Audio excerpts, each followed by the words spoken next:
All right, guys, I'm watching the UFC 313 prelims, and I decided to real quick throw together my picks for the main card because there are some interesting matchups and a lot of underdogs. I think that maybe I wouldn't personally consider underdogs. First fight on the main card: King Green and Mauricio Rufy. Um, Bobby Green, 38 years old, huge underdog in this fight, and I think he's a huge underdog for a reason. Unless the fighting nerd, gasses out, I really don't see this fight going any other way than Mauricio winning by knockout or decision.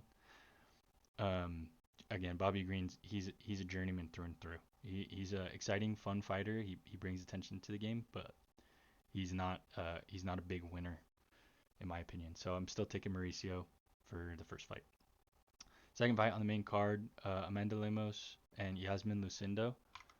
This is one of those fights where Lucindo is currently the favorite as of right now when I'm recording this video, and I don't think that's the case.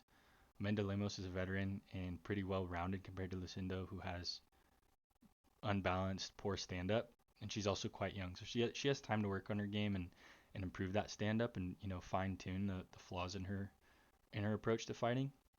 But she's currently marked as the favorite, and I just don't think that's the case. I think Amanda Lemos can match her can beat her on the feet and match her on the ground well enough to make that fight in her favor.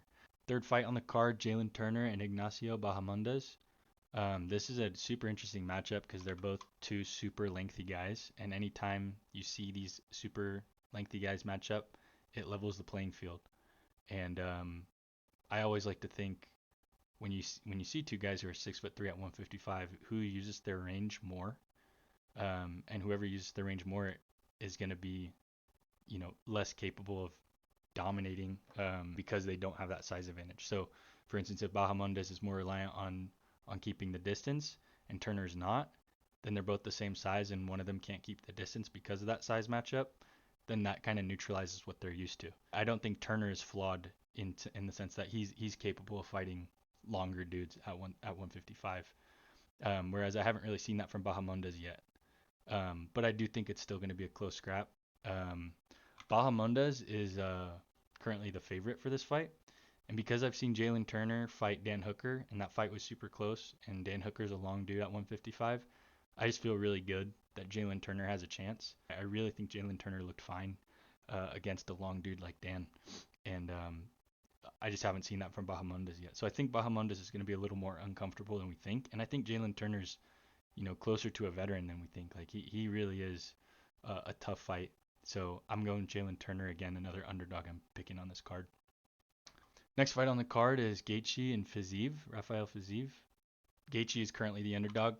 While I think Gaethje is a much better fighter, we haven't yet seen him fight after that Holloway loss, and he got absolutely pieced up. And it's kind of reminds me of the Tony Ferguson situation where he just took a beating in a 5 round fight, and Gaethje got slumped. Like that was a really bad knockout, and he is human, and he's very dependent on his chin. He's always been known to have a good chin, and his chin got cracked. And I think once someone gets knocked out like that, it's really tough to see them take more big shots.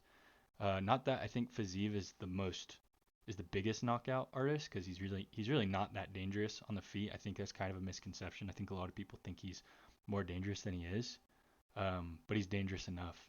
Anyone at 155 in the top 15 is dangerous enough, and these are professional fighters that spend their lives training for this. I think Fiziev is dangerous enough for Gaethje's chin after that Holloway fight. If Gaethje didn't fight Holloway and this was going into 1-on-1, I'd take Gaethje. But just coming off that loss, I can't in good faith choose Justin Gaethje. You just don't bounce back from a knockout like that. And I'd love to eat my words and have Gaethje shut me up, but I just don't think it's gonna happen. Final fight on the card, we have Alex Pereira, Magomed Ankalaev.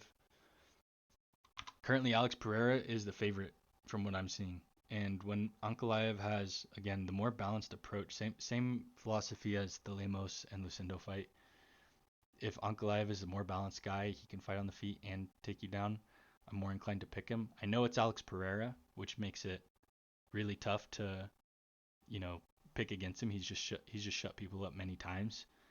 But I think Pereira is old, and I know he's hasn't looked old, and he's done a good job of competing at this age and at the highest level of the sport.